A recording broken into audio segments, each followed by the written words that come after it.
Bismillahirrahmanirrahim.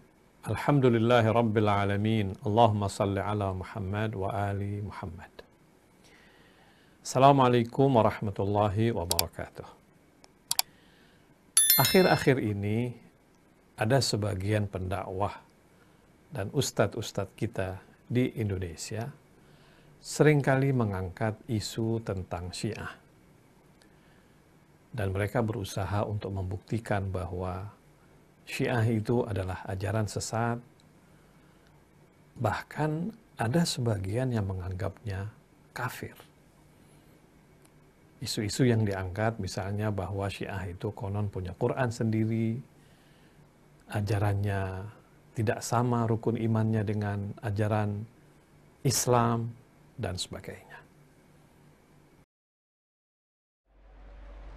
Pernah mendengar Syiah? Nah, saya tanya, Syiah Islam bukan? Nah, jangan katakan Syiah itu Islam. Ganti kata-kata Syiah versus Sunni. Tidak ada kata-kata Syiah versus Sunni. Yang ada adalah Syiah versus Islam. Demi Allah, tolong saksikan. Saya berani berdebat. Syiah bukan Islam. Tuhannya Syiah, apakah Allah? Bukan.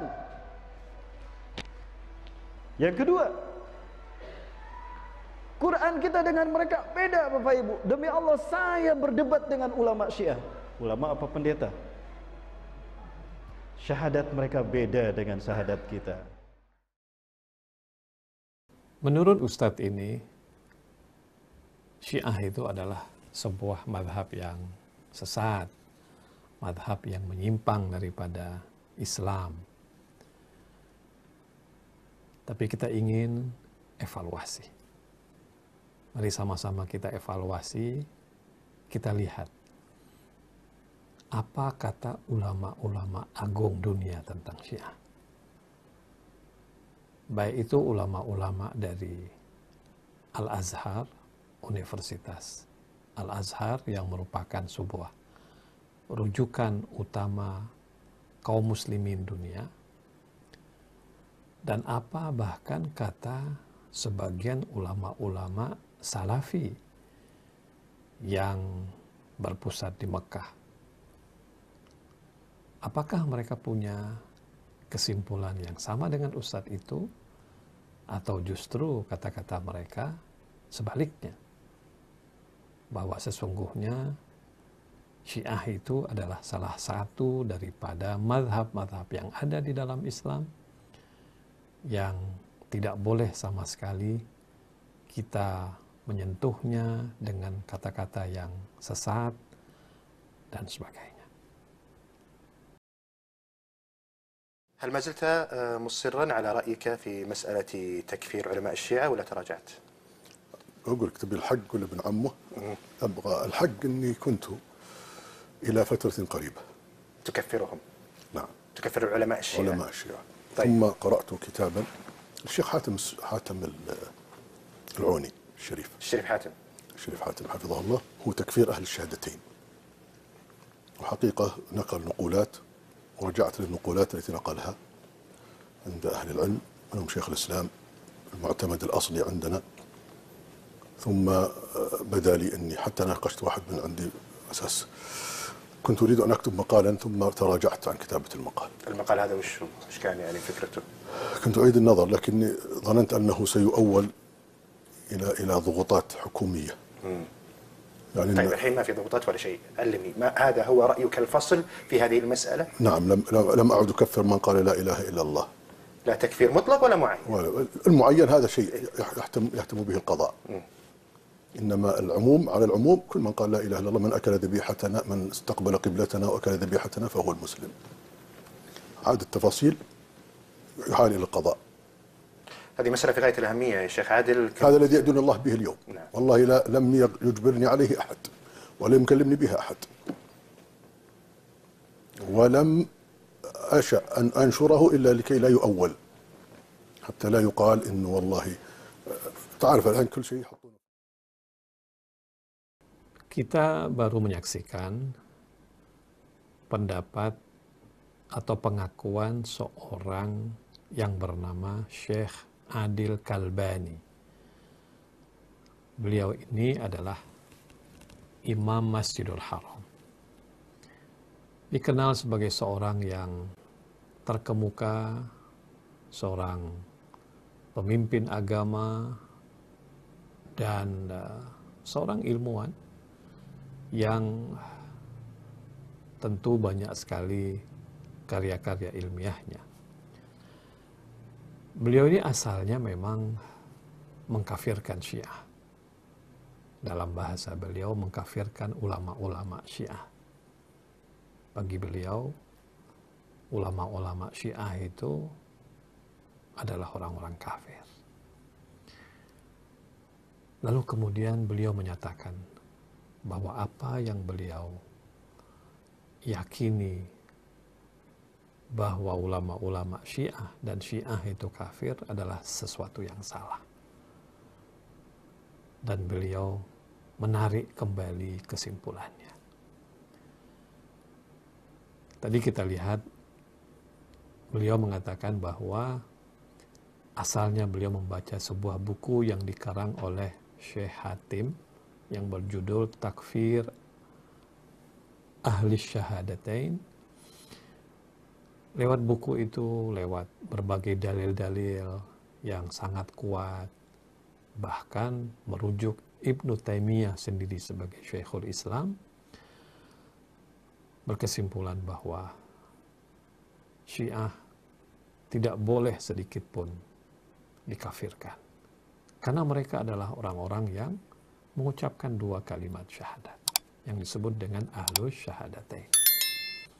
Dan beliau katakan bahwa kenapa beliau tidak cukup menulis saja pernyataan dalam tanda kutip taubat beliau tersebut, tapi harus direkam dalam bentuk video seperti ini, karena beliau berkata beliau takut nanti ditakwil atau disalah artikan oleh orang, atau diedit, digunting misalnya, atau kemudian ditafsirkan yang berbeda dengan yang ada dalam diri beliau. Karena itu kenapa beliau katakan saya rekaman video ini dengan tegas mengatakan bahwa apa yang saya dulu yakini bahwa Syiah itu kafir salah, dan sesungguhnya Syiah itu adalah bagian dari kaum muslimin atau yang disebut dengan Ahlus Syahadatain. Nah, mukminin dan mukminat, sekarang kita coba lihat lagi apa yang dikatakan oleh ulama Azhar, Syekhul Azhar, yang merupakan seorang syekh ulama tertinggi di institusi ilmiah Ahlus Sunnah wal Jamaah, sebuah jamiah yang benar-benar menjadi rujukan kaum muslimin dunia. هل يعتبر الأزهر المذهب الشيعي المذهب الخامس إسلاميا؟ نعم، ده رسميا المذهب الخامس، مفيش مشكلة. نعم، مذهب فقهي جعفري، وأحيانا يفتى به في دوائر الإفتاء في إذا كانت هناك مشكلة يعني أسرية، وخاصة في مسائل الطلاق والزواج، ولا تحل يعني أو الأسرة ستنهار ووجدنا لها حلا أو آخر في المذهب الجعفري أو المذهب الزيدي تستعملون مفيش مشكلة. إحنا ناس منفتحين يعني، وكلها كل المسلمين يعني. Pada video yang baru kita saksikan ini, Syekh Al-Azhar yang bernama Dr. Ahmad Tayyib, Grand Sheikh of Al-Azhar. Beliau ditanya, bagaimana pendapatmu? Apakah Syiah itu secara resmi adalah madhab yang kelima di dalam tubuh kaum muslimin ini? Beliau dengan tegas menjawab bahwa iya, Syiah Imamiyah ini adalah madhab kelima resmi di dalam Islam. Bahkan ketika masyarakat muslimin, maksudnya yang ada di Mesir, ketika mereka punya masalah dan merujuk ke Darul Ifta. Darul Ifta itu seperti sebuah lembaga untuk menjawab masalah-masalah umat, dan di mana para ulamanya memberikan fatwa di dalamnya. Ketika mereka tidak menemukan solusi dari masalah talak, dari masalah-masalah yang berhubungan dengan keluarga khususnya, di mana fatwa fikih 4 madhab ini tidak memberikan solusi, tetapi jawaban itu ada dalam fikih Syiah, maka mereka akan merujuk kepada fikih Syiah. Apakah itu fikih Syiah Imamiyah, Itsna Asyariyah, atau itu adalah fikih Syiah Zaidiyah. Nah, mukminin dan mukminat, kalau kita ingin perkaya lagi wawasan kita tentang bagaimana pendapat ulama-ulama dunia tentang Syiah ini, mari kita lihat apa yang dihasilkan oleh sebuah konferensi di Amman. Konferensi Amman adalah salah satu konferensi terbesar di dunia yang melahirkan sebuah pernyataan bersama, kemudian dikenal dengan Risalah Amman. Mari kita lihat. Risalah Amman adalah sebuah deklarasi ulama dunia yang hadir dalam sebuah konferensi internasional di Yordania pada tanggal 9 November tahun 2004 bertepatan dengan tanggal 27 Ramadan tahun 1425. Konferensi itu dihadiri oleh 200 ulama dunia dari 50 negara.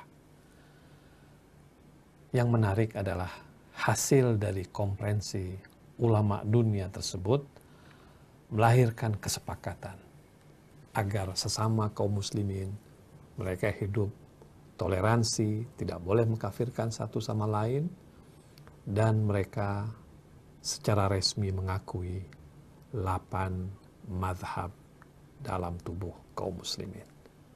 4 madhab Ahlus Sunnah, 5 adalah madhab Syiah Imamiyah, 6 madhab Syiah Zaidiyah, 7 madhab Ibadhi, dan yang ke-8 adalah madhab Zahiri. Nah, jadi kalau kita lihat dari hasil Risalah Amman, suara ulama dunia, jelas bahwa Syiah bagian dari kaum muslimin yang tidak boleh dikafirkan. Tidak mungkin kita bisa menafikan adanya perbedaan. Toh yang namanya madhab itu adalah pendapat. Madhab Syafi'i, pendapat Syafi'i. Madhab Hambali, pendapat Hambali. Madhab Syiah, pendapat Syiah. Dalam hal fikih, dalam hal akidah juga begitu. Madhab Mu'tazilah, pendapat Mu'tazilah. Madhab Asy'ari, pendapat Asy'ari. Madhab Syiah, pendapat Syiah. Artinya madhab itu lahir sebetulnya dari apa? Dari penafsiran teks agama. Penafsiran teks Al-Quran, penafsiran teks hadis yang penafsirannya berbeda dengan yang lainnya, lalu kemudian melahirkan madhab.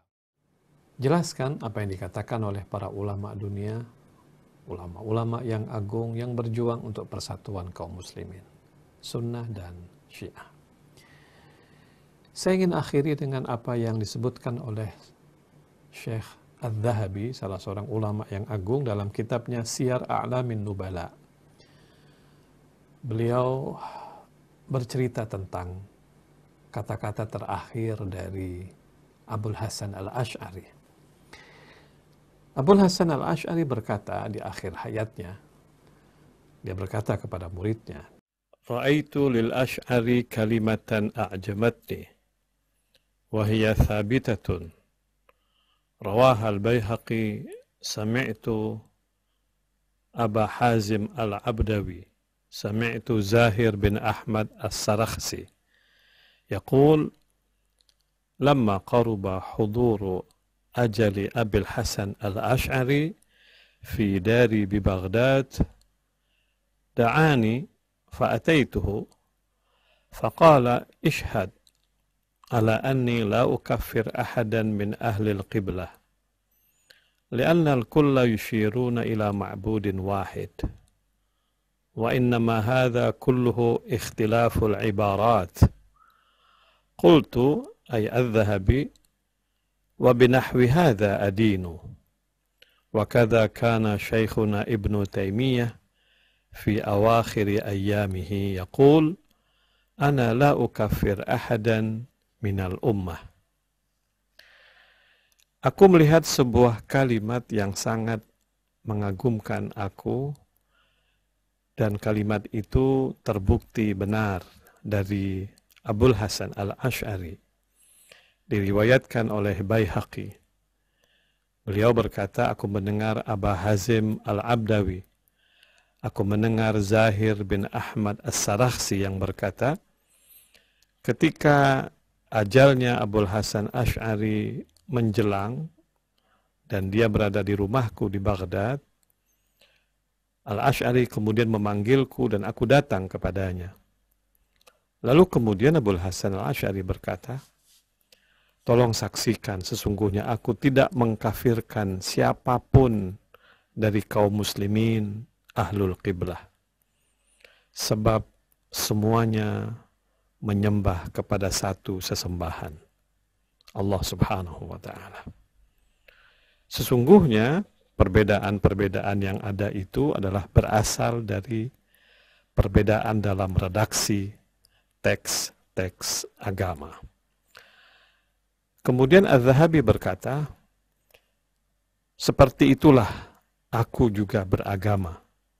Dan demikian juga Syekh kita Ibnu Taimiyah di akhir-akhir ayatnya berkata, sungguh aku tidak mengkafirkan satupun dari umat ini.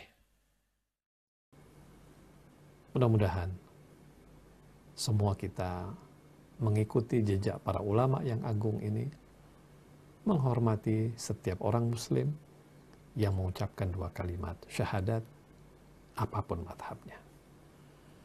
Assalamualaikum warahmatullahi wabarakatuh.